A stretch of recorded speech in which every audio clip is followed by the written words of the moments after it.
Hello there. Things look like a bit of a war zone at the moment because I now have Marduk's torso frame up onto the hips thingy. So some of the pieces are scattered here and there. I've got my light out because I'm doing some morning work before my job. Got the head, got the arms, some of the dust cover. We've got the torso front here and the roof and some of the back poles.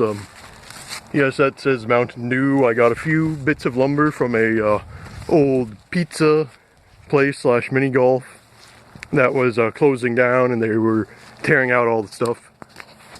And here it is up, and it does rotate.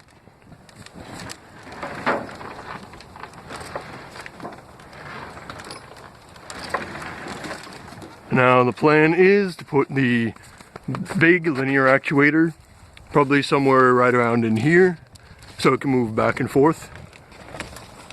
Since it has about 10 centimeters either way, it'll probably be only moving, like about this much.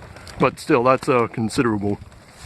One of the issues I'm facing is that the entire torso frame is slightly warped, so these wheels are slightly off the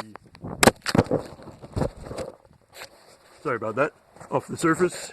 So I need to put like a shim or two of Luan or something, upside down, in there so that it stays nice and level. And I also have to tighten up the center shaft because you can see it's a little wobbly.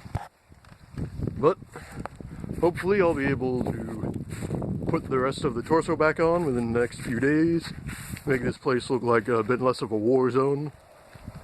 And then I can put the arms on and see if it'll steer with the linear actuator under right there. Hopefully that's waterproof enough.